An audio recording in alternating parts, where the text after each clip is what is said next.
Labas rytas, bažnyčia.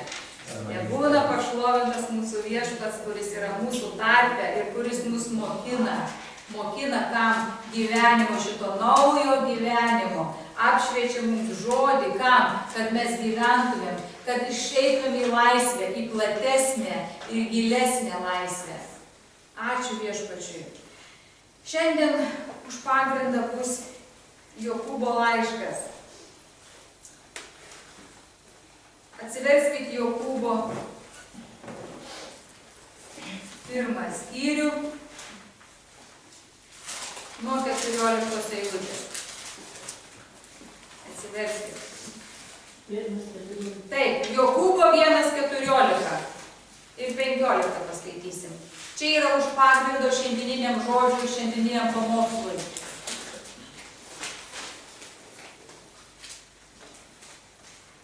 Perskaitysiu dabar eilutes ir kalbėsiu toliau. Kiekvienas yra gundomas, savo geismo pagrobtas ir suviliotas. Paskui įsiliepsnojęs geismas pagimdo nuodėmę, o subrandinta nuodėmė gimdo mirtį. Ką raštas sako? Kiekvienas yra gundomas. Bažnyčia, tu nesi išskirtinis. Praeitą sekmadienį aš kalbėjau apie kančią. Kiekvienas žmogus patiria kančią. Ir jinai yra privaloma, jinai yra būtina. Kam? Kad mes stiprėtumėm, kad visa, kas netinka, atmestumėm, nes tik kančioje mes bręstam. Kaip bebūtų liūdna, žmogau, ne džiaugsme mes stiprėjam, ne džiaugsme mūsų tvirtėja raumenys, bet sunkiuose darbuose. Kodėl einam į šitos sporto klubus, kada yra suglebę raumenys? Dėl ko? Kad tą kūnelį, kad funkcionuotų raumenys, kad galėčiau judėti laisvai, kad nesukrisčiau ir nesuglebčiau. Taip pat ir čia yra, ir dvasioje. Ir čia šiandieniniam pamoksle žodis yra koks? Kiekvienas yra gundomas. Tai yra normalu, su tavim viskas ir tvarkoji. Tu esi sveiko proto ir blaivaus tikėjimo, jeigu esi gundomas.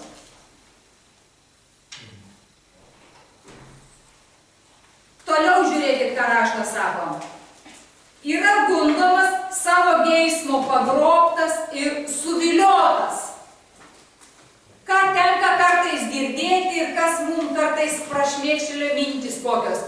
Va, jeigu tas nebūtų atėjęs, jeigu nebūtų pasiūlęs, jeigu būtų nenusivedęs, tai būčiau šventas likęs.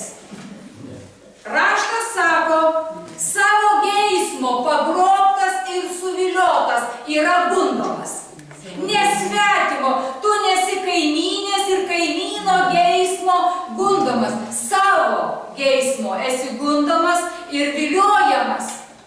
Juk jeigu tavy nėra šaknies išdidumo, tegu ten šokinėja aplink tave, žinai, ir puikuojasi išdidžiai aplinkiniai žmonės. Tai ką, tu žiūri. Bet kada tave pagauna, kada tave pradeda piktinti, kada tavy yra šita karti šaknis išdidumo. Ką tu matai? Tu matai tą nuodėmę kitose ir tu puikiai įvardini. Matai, kokie pasipūtę, matai, kokie išdidus, kaip jie gali dar tikintis. Brangieji, ačiū Dievui, tu puikią diagnozę savo nusistatai. Puikią diagnozę, puikiai įvardini. Išdidumas. Kas tave siutina, tas tavy ir yra. Ir kam? Kad eitum su viso ta nedorybė prie jo kojų ir keistum dalykus Dievo duotom jėgom ir jo duotą įžvalgą. Aš norėčiau, kad jūs užsirašytumėte. Kas tai yra geismas? Geismas tai yra troškimų kompleksas. Nėra kažkoks, tai yra troškimų kompleksas. Toks jau, žinai, pungulys, toks nemažas. Kompleksas, nukreiptas nevaldomam savo seksualinių instinktų tenkinimui, nukreiptas nevaldomam savo seksualinių instinktų tenkinimui. Štai kas yra geismas, kaip jisai yra įvardinamas, kaip jis yra apibrėžiamas.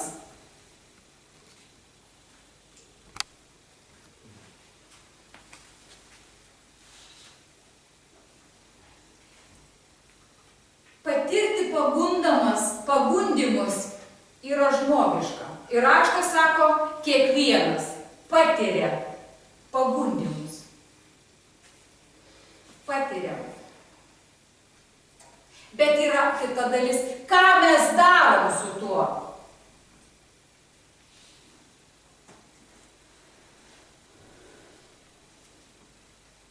Ar mes leidžiam šitiems geismams, ateina mintis, kaip viskas veikia.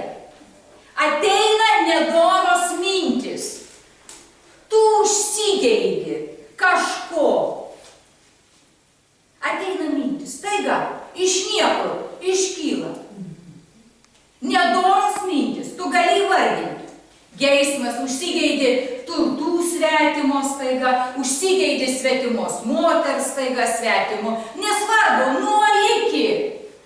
Staiga ateina. Ką tu darai?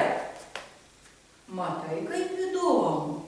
Eik tu savo. O jeigu ir aš turėčiau va tai, ką kaimynas turi. O kodėl aš negaliu turėti, jeigu kaimynas? Aš tą siūlą ką? Vynioju. Ką aš turiu? Siūlo galą. Siūlo galą. Atėjo mintis. Atėjo siūlo galas. Ir aš, o kodėl? Ašgi Dievo vaikas. Man priklauso. O kodėl aš turiu vargšiškai gyventi? O kodėl aš negaliu? Nu ir pradedi vynioti.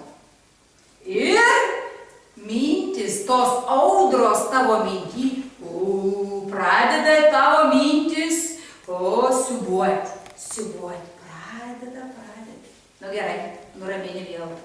Kitą dieną žiūrėk vėl tas pats. Jau su didesnė jėga. Jau su didesniu pagreičiu. Turtuliuoji. Prasideda fantazijų serija, paskui po kiek laiko. Fantazijos. Kaip gulėsiu ten ir kaip visi. Mane tik tai, kokia nuostabų žmogus, koks nuostabų žmogus. Ir, čia vienas iš pavyzdžių. Ir tavo fantazijos, tavo sparnai. Štai o kaip pamokslausiu, kai visi manim grožėsis, o kaip bus nuostabu. Ir aš visiems taip tarnausiu. Ir žiūriu, puikybė tik tai kyla. Bet aš to nejaučiu, nes aš esu fantazijų serija čia. Fantazuoju. Leidžiu. Aš nieko nedarau.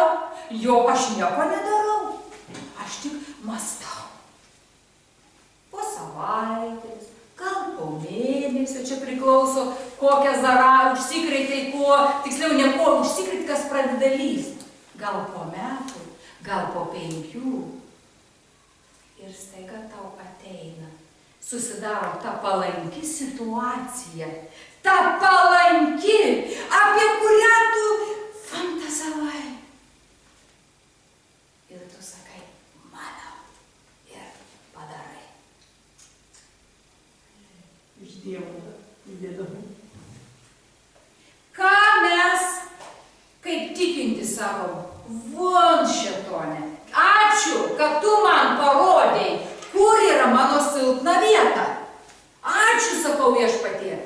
Ar čia tik tai šiaip, žinot, kaip užplaukė mintis.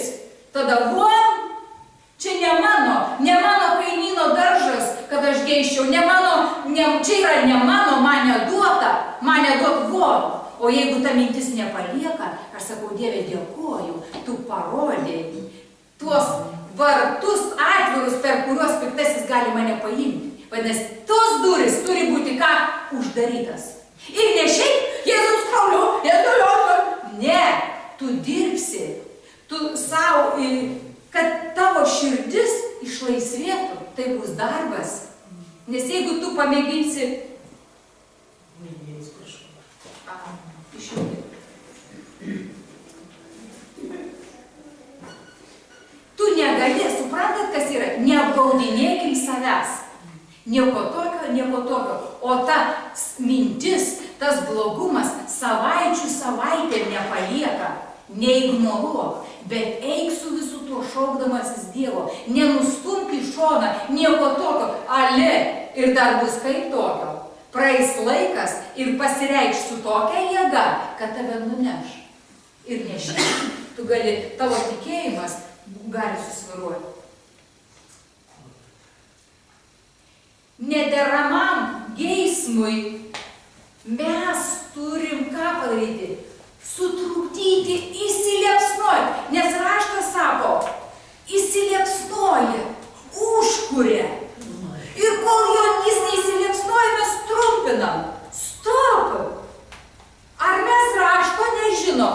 Ar mes nežinom, kas gera, kas bloga? Mes žinom. Bet kada mes atpažįstam, mes tą pirmą akimirką, kaip čia pasakyti, tais pirmaisiais žingsniais, kada mėginama mum įteikti, kad mes tokie ir tokie ir anokie, mes stabdom. Kuom? Tai, kas čia yra parašyta. Ir mes pavyzdžiais šiandien aš kalbėsiu iš rašto, kam, kad mes geriau suprastumėm. Patirti pagundas yra žmogiška, tačiau baigtis priklausys nuo paties asmens pasirinkimo. Žmogiška ir teisinga, kada ateina tave mintis, kada atakuoja, kada ir blogumai. Bet kokį kelią tu pasirinksi, priklausys, ką tu pasirinksi. Tu galėsi, kaip šiandien kalbėsi, aš kalbėsiu apie Dovydo istoriją ir jų sūnų istoriją, bet tu gali pasirinkti ir kaip Jėzus Kristus, kaip yra mūsų pavyzdys. Ką, pažiūrėkim, ką įgundė į šėtons. Aš tau duosiu, tik tu nusilenk, kalbėk, duoda, akmenys pavirsta duona. Ką viešpats sakė? Atstok. Ne vien duonas žmogus gyvas. Ar jam duonos nereikėjo? Ir dar kaip reikėjo. Bet aš neparsiduosiu tau, nes tu, duodamas duoną, pavergsi mano sielą. Štai ką sako krikščionis. Štai kaip atakuoja, nes tu pavergsi mano sielą. Ir aš dėl duonos kąsnį. Ir pažiūrėkit, ar viešpats užtrunka. Jūs pažiūrėkit į savo gyvenimus ir artimųjų, ar viešpats užtrunka. Bet jis laukia tol, kol tu darysi pasirinkimą. Jis laukia ir jis žiūri, kokį tu darysi pasirinkimą. Ar tu išmainysi dėl duonos, dėl gerbūvio, dėl kažkokių tai dalykų, kas tave sugundė, kas yra pasaulyje. Akių geismas, kūno geismas, išdidumas ir puikybė. Mumis gundo tais pačiais dalykais, mes juk nieko kitokie esam. Mes iš to pačio molio, neužmirškit. Tik tai, kad Kristaus dvasia mumyse, kur yra jėga dunamis, keisti. Todėl, kad mums raštas yra apšviestas ir mes suprantam. Bet vargas, jeigu ateina šitie pagundimai į mūsų gyvenimą ir mes nesugebam teisingai pasirinkti. Štai kur vargas. Kada netikintis žmogus, kuris nežino ir nepažįsta Dievo ir nežino jo tiesos, pasirenka blogą. Jis neturi kito pasirinkimo, bet kada tikintis žmogus pasirenka, tai jau yra liūdna. Nes Dievas, raštas sako, jis yra ištikimas. Kaip jis ištikimas? Jis neduoda nė vienam daugiau, negu jis gali pakelti. Ar galime su to Dievo apkaltinti, kad jis man davė per sunkią naštą? Ar mes galim pasakyti Dievui, o Dieve, man buvo per sunku ištverti, melagiai būtumėm. Jis nedavė nė vienam, pagal amžių kiekvienam. Kūdikis, jaunuolis, brandus, pagal amžių. Ir jeigu mes mėginam pateisinti tuo, ką praeitą sekmadienį, koks žodis buvo, Dievo žmonės bus stiprus ir veiks. Prieš ką veiks? A prieš artimą, a prieš kaimyną, prieš piktąjį, kuris ateina ir jis tyko, prieš tą nuodėmę, kuri mėgina vėl man įteikti, prieš žmogišką tą prigimtį, kuri nori gulėti valgyti ir nieko neveikti. Pasakykit, ar aš neteisybė sakau. Todėl galvok, ką galvoji. Bažnyčia, galvok, ką galvoji. Žiūrėk, ką žiūri. Nes kada tave apraizgysi, jau bus nepalyginamai sunkiau iš tavo ratinklio. Ir kaip dažną kartą be kitų pagalbos iš tavo ratinklio nuodėmės tu nebeišeisi pats. Nebebus jėgų. Dabar noriu, kad atsiverstumėt 2 Samuelio. Atsiverskit, skaitysim. Man tos istorijos. Mes visi žinom karalių Dovydą, kurį Dievas patepė, kurį vadina kaip? Pagal mano širdį žmogus. Pagal mano. Ir jis buvo pagal Dievo širdį. Ir jis atliko viską, kas jam buvo skirta. 2 Samuelio 11 skyrius.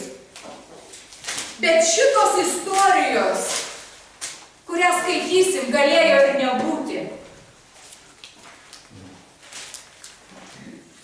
Brangieji, aš noriu pasakyti, kad Dievas tai, ką numatęs per tave atlikti, jis padarys.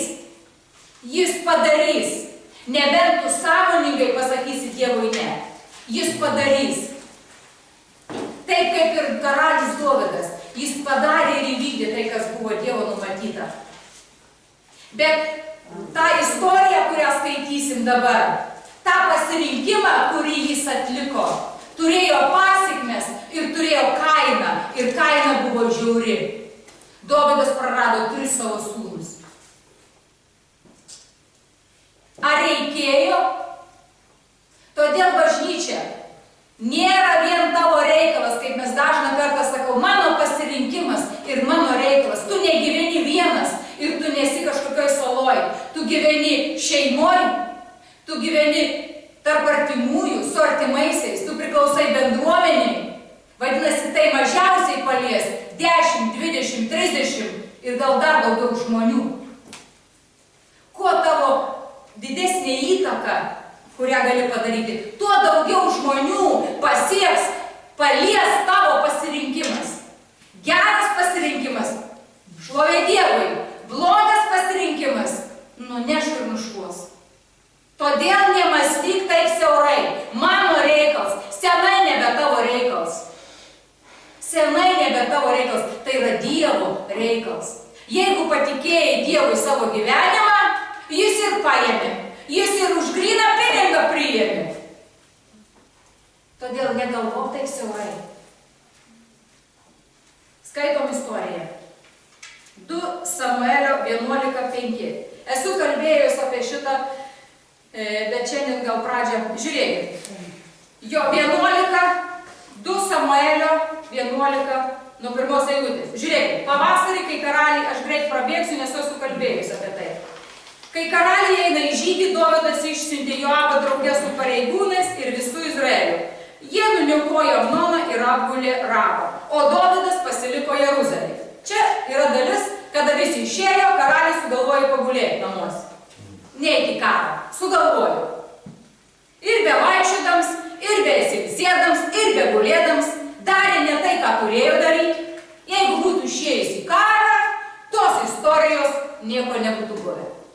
Bet kadangi sugalvoji karą neiti, skaitom toliau. Ir vieną popietę vaikštinėja karalius Dovydas ant rūmų stogo ir pamato kaimyno savo kariuomenės kareivio moterį. Svetimą moterį. Tai yra svetima moteris. Nu ką reikia daryti? Nu graži moteris. Nu jo, nu graži. Nu ir nu ką graži. Bet tai yra ne mano. Ką daro tikintis Dievą mylintis žmogus? Nu graži, bet ne mano viskas, aš turiu sugulovių. Karalius Dovydas. Ar mažai žmonių turėjo? Aš mažai sugulovių. Ar mažai jis galėjo pasimti mergelių iš Izraelio, pasakykit. Ar jis negalėjo? Galėjo.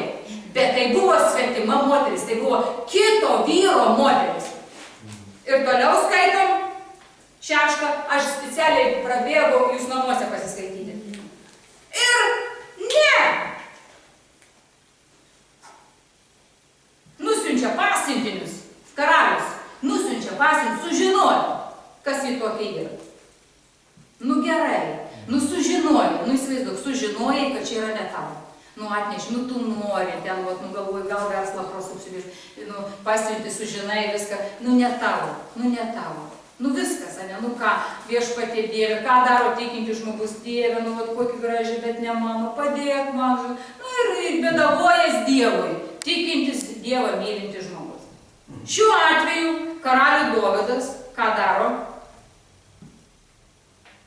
Nusiunčia pasiuntinius, atves čia. Ko vest? Brangiai, ar čia buvo akimirka? Ar čia buvo ta akimirka? Pamačiau ir atsitiko. Čia buvo laiko, jis pamatė. Čia nerašo, kiek praėjo, bet praėjo, kol nusiuntė pasiuntinį, kol tas parėjo su žinia. Buvo laika viską stabdyti. Buvo laika viską stabdyti, visgi Dievo pažinojo. Buvo laiko šauktis Dievo, tai nedorybei. Nekišti nagų. Atvedė, sugulė, jį tapo neščia. Išsiuntė. Jie ten sako, aš esu neščia. Laikas ant kelių. Prisidirbau, Dieve. Nu prisidirbau, paėmė, Dieve, gelbėk, tu esi gailė, nežinau, kas bus. Istorijoje, ką skaitom, planą Dovydas karalius sugalvojo. Nužudyti vyrą. Nužudyti vyrą. Viskas, paėmė tas įvynioja ir kamoliuką vynioja, jis didėja. Nužudyti vyrą.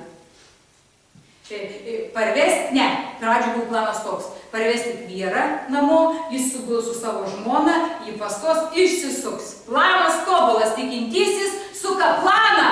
Vietoj to, kad eiti atgailauti, šauktis Dievo ir prašyti, kad Dievas padėtų, atsitiko, ką dabar daryti. Ne, jisai suka uodegą, kaip savo kaltės neprisimti. Suka uodegą. Parėjo kareivis, parėjo namo, ištikimas. Ir jis negula su savo žmona, dėl to, kad sako, mano kariuomenė kariauja, aš negaliu, planas nepavyko. Nužudyti. Sako, ką raštas sako? Už nuodėmę mirtis. Už nuodėmę mirtis. Sugalvoja nužudyti. Ir nužudo. Ir žinot ką? Kyla klausimas, viešpatie, a kodėl tu įsikišai? A kodėl tu viešpatie neapreiškiai Dovydui? A kodėl viešpatie tu nesustabdėjai, kada jau buvo, jau tas sąmokslas taip įsibėgėjai, kad tu jau matei širdį, kad jis jau rezgė nužudyti? Kodėl viešpatie tu neįsikišai? A jūs pastebite, kad ne visada Dievas mus sustabdo neteisingam keliui? A jūs pastebite? Pabrantat? Taip yra dalykų, kada viešpats apsaugo ir sustabdo, bet tikrai mes galim kaip tikintis ne pirmą dieną pasakyti, ir šitoj istorijai viešpats Dievas nesikiša. Leidžia šitam geismui, šitai, su kuris, čia grinai iš ko tai buvo, pradžia kokia buvo, užsigeidė svetimo geismas, o paskui jau viskas tik tai rutuliuojas ir didėja. Nužudo vyrą, pasiima ją į rūmus. Toliau skaitom.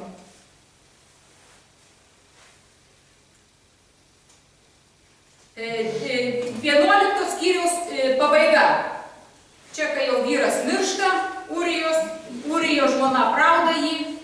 Praėjus gedulo laikui, Dovydas nusiunčia ją parsivesti į rūmus. Ji tapo jo žmona ir pagimdė jam sūnų. Ir paskutinė eilutė, ką sako? Bet darbas, kurį Dovydas padarė, buvo nedoras Dievo akyse. Ir iki to laiko visą 11 skyrių, matot, Dievas nesikiša. Ar jūs matot, bažnyčia? Dievas nesikiša, jis žiūri, jis stebi. Ir gyvena Dovydas, gyvena karalius, aš manau, kad tame laikė jis ir meldėsi, ir tikrai jau garbinti viešpatį, ir tikrai jau aukoti, ir mes tikintis, einam, darom viską, žinai. O ten tokia smarvė, man kaip sako, bet darbas, kurį padarė, buvo nedoras Dievo akis. Ir 12 skyrius prasideda, jau Dievas kišasi. Nežinau, ką ten Dovydas ar pagailo, aišku, Dovydas už visą tautą atsakingas. Ir čia kalbos nėra. Dievas siunčia pranašą Nataną ir pranašas Natanas ateina pas Dovydą ir pasakoja istoriją. Neteina tiesiai ir nesuvaro. Jis pasakoja apie 2 žmonės, kur atėmė avelę ir karalius Dovydas, Dievą mylintis žmogus už teisybę. Užmušti tą rūpkę, sako. Kaip jis galėjo tą paskutinį, tas, kur turėjo aviną. Ir pranašas sako, tu čia tas esi karaliau. 7 eilutė 12 skyriaus sako, tu esi tas žmogus. Taip kalbėjo viešpats, Izraelio Dievas. Aš patepiau tave Izraelio karaliumi, išgelbėjau iš Sauliaus rankų, atidaviau tau valdovo namus, bei tavo valdovo žmonas kaip nuosavybę ir atidaviau tau Izraelio bei Judo namus. Jei tai būtų buvę per maža, būčiau 2 daugiau daręs. Tad kodėl paniekinai viešpatie žodį ir darei, kas nedora jo akyse, bažnyčia? Kodėl? Ar tau maža, ką viešpats tau davė? Ar maža, kad tu užsigeidi to, ko tau nereikia? Ar dar maža? Tu šiandien esi gyvenimą turintis, tu esi laisvas, tu kvėpuoji, tu matai, tu esi blaivaus proto, sveiko tikėjimo žmogus. Ar tau maža, kad tu užsimanai to, kas nedora? Tai pasakė Natanas Dovydui. Tu užmušei Ūriją Hetitą kalaviju ir paėmė jo žmoną savo žmoną.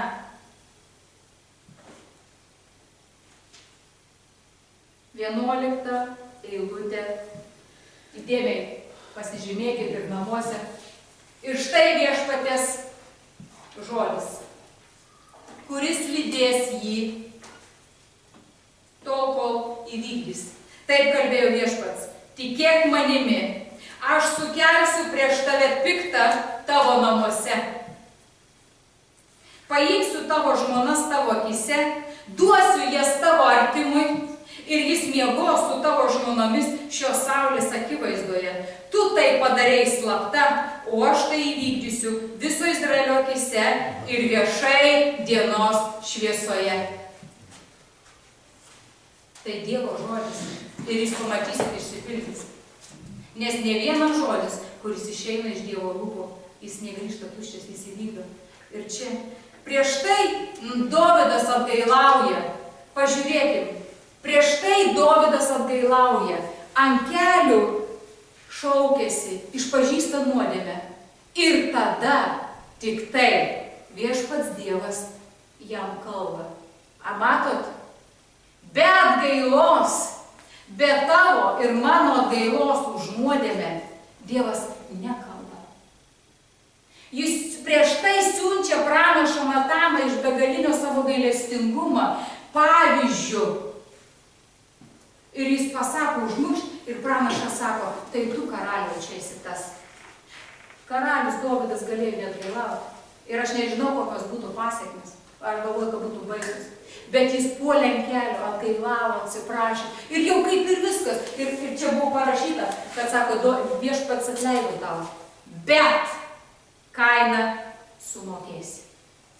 Negalvokit, Dievas atleidžia už nuodėmę, bet kainą turėsi sumokėti. Ir šitą kainą Dovydui kainavo. Šitas jo geismas, šita nedorybė kainavo 3 sūnų žūtimi. Ir visa ką čia kalbėjo, viskas ir vyko. Greitai perbėgsiu, kad pamatytumėt. 13 eilutė sako 12 skyriaus, nusidėjau viešpačiui. Natanas atsakė Dovydui, viešpats atleidžia tau nuodėmę, tu nemirsi. Štai koks buvo Dievo pažadas, tu nemirsi. Bet tai, ką pažadėjau, ką skaitėm 11 eilutėj, tas įvyks. Čia yra kaina už tavo nedorybę. Natamas nuėjo namo ir mes žinom, kad tas pirmagimis iš Batšebos, iš šitos Urijo žmonos mirė. Pamenat? Istorija 12 skyriaus, kaip Dovydas guodė Batšebą. Ir dar greitai toliau žiūrim. 13 skyrius. Čia vis ta pati istorija. Čia tas pats Dovydo pasirinkimas tęsiasi toliau. Arba kaina už tą pasirinkimą. Pirmagimis iš Batšebos mirė. Vienas mirė sūnus. Praėjo šiek tiek laiko, 13 skyrius prasideda. Dovydo sūnus Abšalomas turėjo gražią seserį vardu Tamarą. Dovydo sūnus Amnonas ją aklai įsimylėjo. Amnonas taip kankinosi, kad susirgo dėl savo sesers Tamaros, nes ji buvo mergelė ir Amnonui atrodė neįmanoma ką nors jai padaryti. Amnonas turėjo draugą, ir čia tokį draugą, kuris jam patarė, ko tu kankiniesi, atsigulk į lovą, čia draugas patarė Amnonui, ir pasikviesk savo seserį Tamarą ir sugulk su ją. Sustokim biškį. Šeimoj. Mes visi žinom, kad karalius Dovydas turėjo daug žmonų. Abšalomas ir sesuo Tamara buvo vienos žmonos, Amnonas buvo kitos. Amnonas, vienas iš Dovydo sūnų, įsimyli Abšalomo seserį. Įsimyli taip aklai, kad net jau čia mirinėjai ir visą kitą. Ką daro normalūs žmonės? Eina pas karalių, myliu, eina, kalba. Kažkokie veiksmai. Tas ne. Jis silpsta iš meilės, jis ten kančioj ir yra draugelis, kuris patarė. Dieve, apsaugok nuo tų draugelių. Jis patarė. Patartų, eik pas tėvą. Geras draugas ką sakyti, eik pas tėvą, kalbėk su tėvu, pažiūrėsi, ką tėvas darys. Tu myli Abšalomo seserį. Draugelis patarė, slapta, apsimesk, kad susirgai ir pakviesk, kad tau patarnautų Tamarą ir atsigulsi su ja. Meilė. Meilė, kad atsigulti. Matot? Myliu, taip myliu ir tik pirmutinis geismas atsigulti. Čia štai istorijai parašyta. Bet ar gyvenime, atsukit į gyvenimą, į savo gyvenimą. Ar tai yra meilė? Tik tai ta dalis? Be buvimo kartu, taip myli, kad atsigulti. Ir istorija tęsiasi toliau. Amnonas atsigulė, kaip draugelis.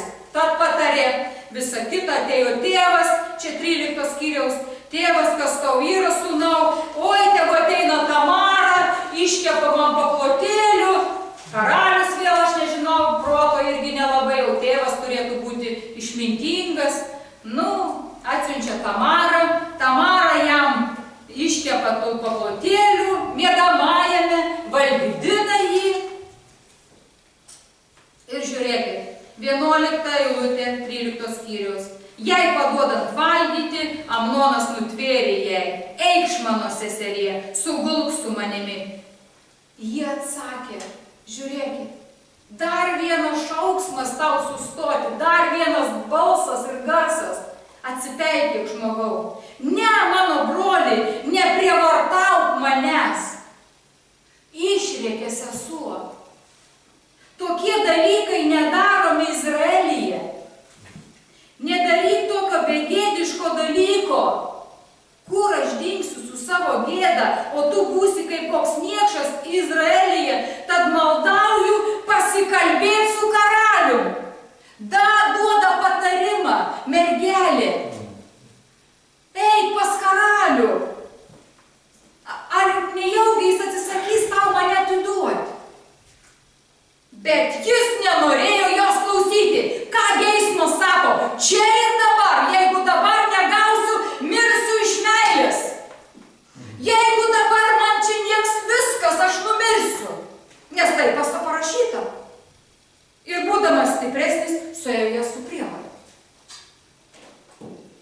ką Viešpats pasakė, vyksta jau vyksta.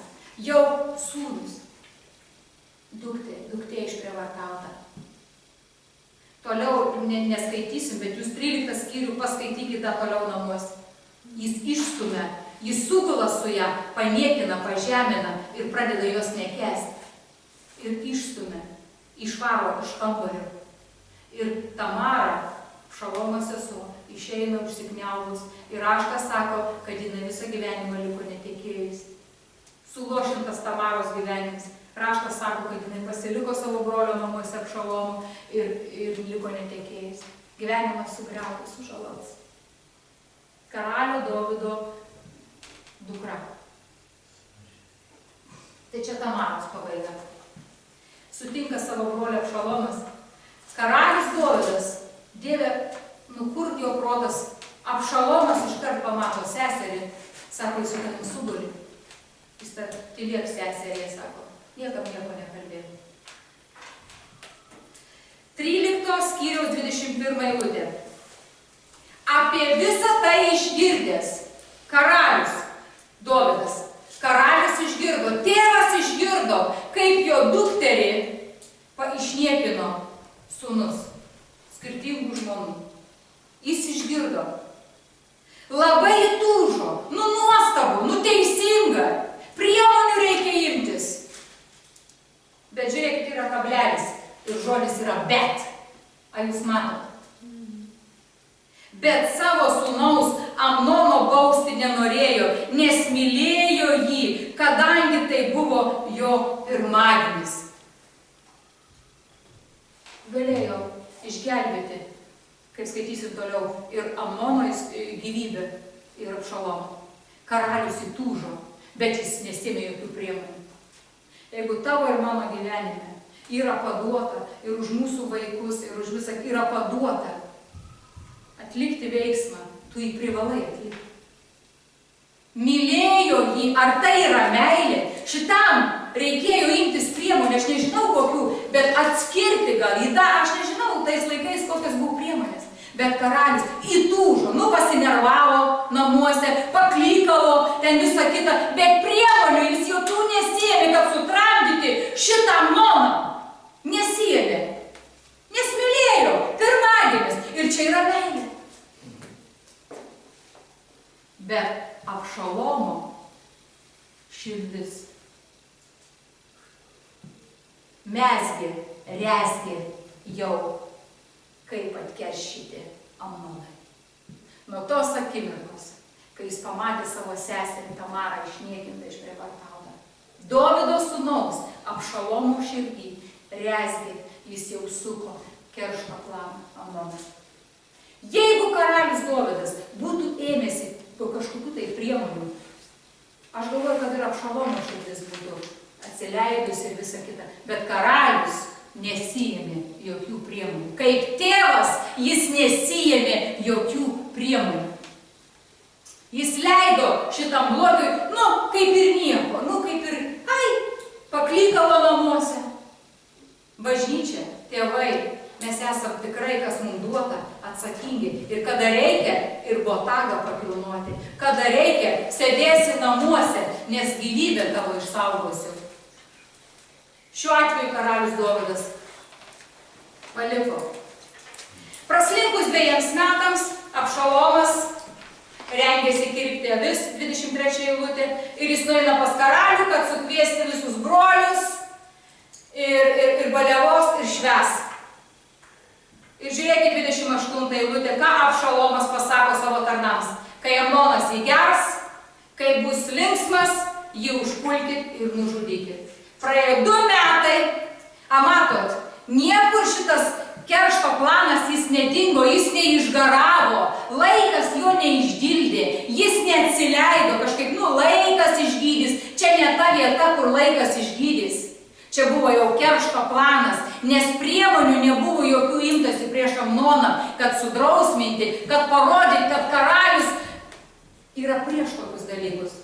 2 metai praėjo, Abšalomas sako, planas bus. Sukviečia brolius, tarnams įsako, tarnai nužudo Amnoną. Antras sūnus miršta.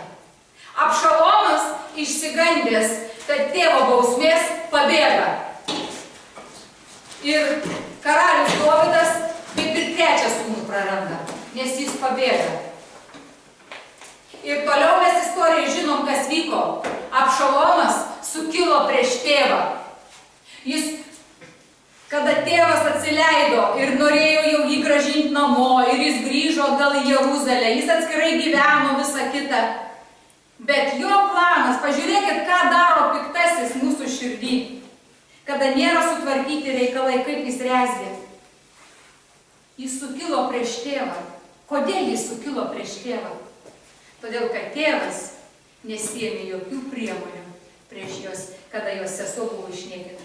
Abšalomas sukilo prieš tėvą. Ir kada jis jau gyveno Jeruzalėje, jis ateidavo prie miesto vartų. Ir kada žmonės norėdavo eiti pas karalių, jis sveikindavo visus miesto vartuose. Jis klausinėdavo, jūs paskaitysit 14 ir 15 skyrių, kaip jums sekasi, ar viskas gerai, toks malonus, bet jis turėjo tikslą užimti tėvo sostą. Ir žmonių širdis pradėjo linkti prie ko, kas nenori, kad tave klausinėja, kaip tu gyveni, tave tau. Ir sako, jeigu aš būčiau karalius, čia Abšalomo žodžiai, jeigu aš, tai žinokit, būtų jumis pasirūpinta, jeigu aš. Ir žmonių širdis pradėjo krypti link jo. Ir karaliui Dovydui buvo pranešta, sako, žmonių ir izraelitų širdis linksta prie Abšalomo. Vyksta sukilimas. Aš necituoju, jūs paskaitysit ir 14 ir 15 skyrių. Ir kas atsitinka?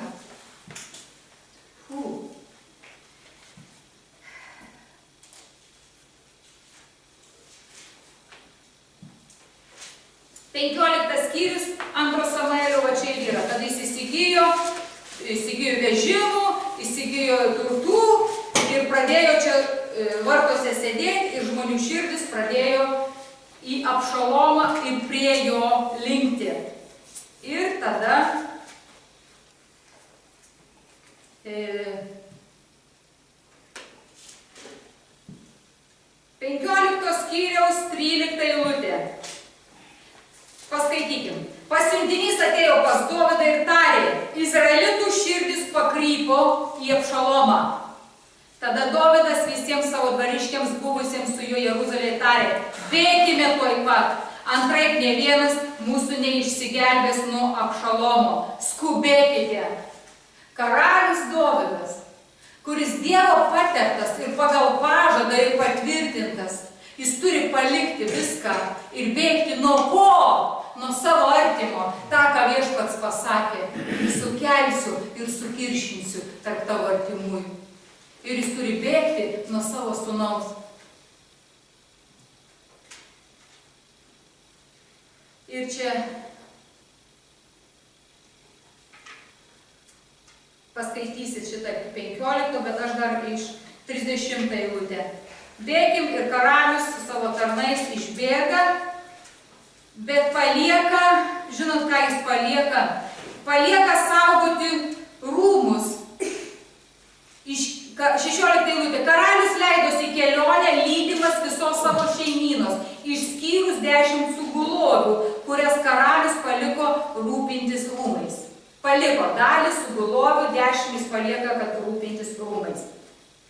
15 skyriaus 30 eilutė sako, tuo tarpu Dovydas kopė alyvų kalno šlaitu, kopdamas verkė. Kopdamas verkė. Galva buvo pridengta, įsėjo basas. Pamąstykim trumpą akimirką. Jo pasirinkimas tą dieną ir įvykių nesustabdymas. Šiandien jis praradęs jau 2 sūnus, pirmagimį iš Batšebos, Amnonas nužudytas, Abšalomas sukilęs ir jis turi palikti Jeruzalę, bėgti ir verkia.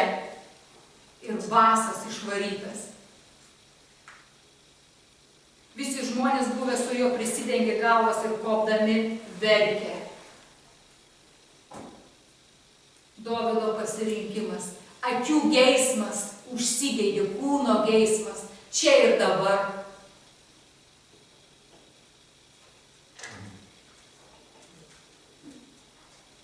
Ir 16 skyriaus 15 eilutė dar ir baigiau.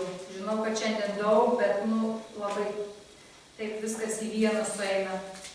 16 skyriaus 15 eilutė. Tuo tarpu Abšalomas ir visi žmonės, Izraelio vyrai, atvyko į Jeruzalę. Ahitofelis buvo su juo. Atėjo pas Abšalomo Dovydo draugas Hurajas, Arkas tarė, te gyvuoja karalius, te gyvuoja karalius.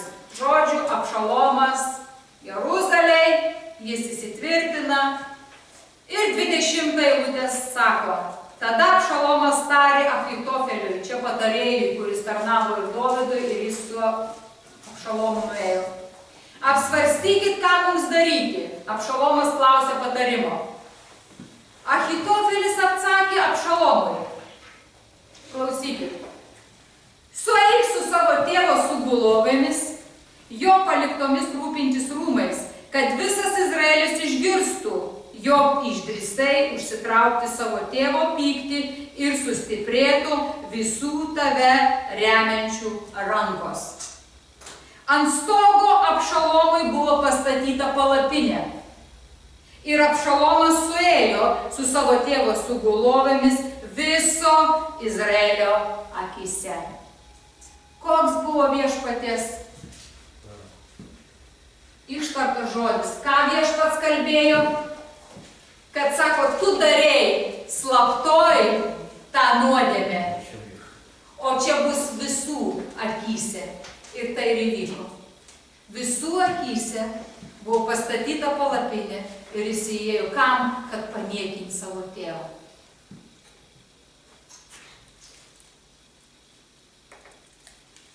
Ir mes žinom Abšalomo pabaigą, kad jis bėgo, kariavo ir ten užkliuvo už šakos ir pasikojo. Ir buvo, pasikojo. Pakartas, kaip čia pasakyti. Mes žinom tragiškai labai. Ką noriu pasakyti bažnyčiai? Taip ir mūsų gyvenime. Viskas, ką mes skaitom, kad jeigu karaliui Dovydui buvo ištartas žodis ir jis buvo įvykdytas, tai mum irgi taip pat. Todėl bažnyčia, galvok, ką galvoji, žiūrėk, ką žiūri, kur žiūri. Visi yra gundomi, bet ką tu darai? Nes nuo tavo pasirinkimo priklausys, kokia bus baigtis.